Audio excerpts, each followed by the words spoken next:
আমার হাতে এখন যে জিনিসটা দেখতে পাচ্ছেন এটা হচ্ছে একটা ওয়াটার পাম্প। এটা মূলত পানি তোলার জন্য একটা পাম্প। সো ওয়েলকাম ভিউয়ার্স, টেকজেনের নতুন আরও একটি পর্বে। আশা করি সকলেই ভালো আছেন। এই আজব জিনিসটার নাম হচ্ছে একটি ওয়াটার পাম্প। মানে এই জিনিসটা হচ্ছে একটি ওয়াটার পাম্প। এখানে হচ্ছে মোটরের লাইন আছে। এখানে খুব সম্ভবত কোনো সার্কিট আছে কিনা আমি জানি না ভেতরে। এই অবস্থায় নিয়ে আসছি। এটাকে জাস্ট এভাবে যে কোনো জায়গায় বসিয়ে রাখা যায়। তাহলে এই ওয়াটার পাম্পে পানি আসবে কোথা থেকে আর পানি যাবে কোন দিক দিয়ে, এর জন্য কিন্তু সিস্টেম রয়েছে। এখানে দেখতে পাচ্ছেন, এই যে এটা খুলালাম, এটাও খুলালাম, এই দুই জায়গায় হচ্ছে পাইপ লাগাতে হয়। এটা কিন্তু প্রচুর পরিমাণে পানি তুলতে পারে। ব্যাটারি কানেকশন সরাসরি দিলে এটা হচ্ছে 12 ভোল্টে চলে। ব্যাটারি কানেকশন যদি সরাসরি দেওয়া হয় তাহলে প্রতি মিনিটে এটা রিকমেন্ড, মানে এখানে লেখা আছে 4 লিটার পানি তুলবে। এই যে 4 লিটার/মিনিট ফ্লো। আর প্রেসার হচ্ছে 100 PSI। এটা হচ্ছে পিএসআই, হচ্ছে প্রেসারের একক, 100 PSI। আর এটা হচ্ছে 12 ভোল্টে চলে। ওই যেখানে লেখা আছে 12 ভোল্ট। 12 ভোল্টের ব্যাটারি দিলে কিন্তু এটা প্রতি মিনিটে 4 লিটারের মতো পানি তুলতে পারবে।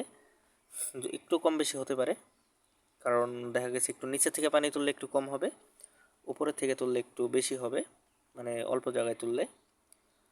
সো একটু অন করি, এটার সাউন্ডটা আপনাদেরকে একটু দেখাই। আমি একটু পানিগুলো ফেলে নিই, ভিতরে প্রচুর পানি রয়ে গেছে। আমি একটু অন করে এটার সাউন্ডটা আপনাদেরকে দেখাই। সাউন্ডটাও কিন্তু বেশ করা, একদম মানে ইঞ্জিনের যেই সাউন্ড আছে না, ইঞ্জিনের সাউন্ডের মতো। তবে ভেতরে যখন পানি দেওয়া হয় তখন এই সাউন্ডটা থাকে না। পানি না থাকলে এরকম একটা সাউন্ড দেয়। যদিও এটা পানি ছাড়া চালানো উচিত না, তবে চালালেও কোনো সমস্যা হবে না, কারণ আমি দীর্ঘ সময় চালিয়েছি। আর এই জিনিসটার দাম পড়েছে হচ্ছে 400 টাকার মতো পাইকারি বাজারে। খুচরা একটু বেশি হতে পারে। সো আমি একটু চালিয়ে দেখাই জিনিসটা। তো এখন হচ্ছে এই মোটরটায় আমি লাইন দেব। অনেকে ভাবতে পারেন যে আমি 220 ভোল্টে কেন লাইন দিচ্ছি, এটা তো 12 ভোল্টের। আসলে এটা 12 ভোল্টেরই। এটা হচ্ছে সোলারের, এই যে লাইটটা জ্বলতেছে, এটা হচ্ছে, এটা সোলার থেকে সরাসরি, মানে এটা 220 ভোল্ট না, এটা 12 ভোল্টই। সো আমি একটু লাইন দেই।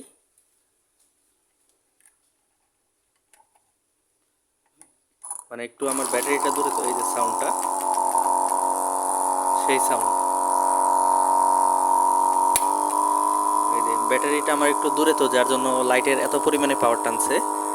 আমি যদি আবার একটু লাইট অন করি, এটা একটু স্লো হয়ে যাচ্ছে, কারণ লাইটও কিছুটা কিন্তু পাওয়ার টানছে। আপনি লাইট অফ করলে কিন্তু এটাও একটু স্পিডে চলছে। সেটা কিন্তু একদম কড়া সাউন্ড। আর যারা এটাকে ভাবছেন 220 ভোল্টের লাইন, এটা মূলত 220 ভোল্টের লাইন না, এটা হচ্ছে 12 ভোল্টের লাইন। 12 ভোল্টের ব্যাটারি থেকে আমার 2 রুম 3 রুমে এটা লাইন টানা আছে। খাবারের রুম প্লাস 2 রুম লাইন টানা আছে, এবং বাইরের দিকেও লাইট আছে, যার মাধ্যমে কারেন্ট না থাকলেও কিন্তু আমি এটা ব্যবহার করতে পারি। এটা হচ্ছে 12 ভোল্টের লাইন। আর এটাও হচ্ছে মূলত 12 ভোল্টেরই একটা মোটর। সো কেমন লাগলো এই মোটরটা, সকলেই জানিয়ে যাবেন। আর এরকম ভিডিও আরও দেখতে চাইলে চ্যানেলে সাবস্ক্রাইব করে পাশেই থাকুন। দেখা হচ্ছে পরবর্তী কোনো ভিডিওতে। সকলেই ভালো থাকুন।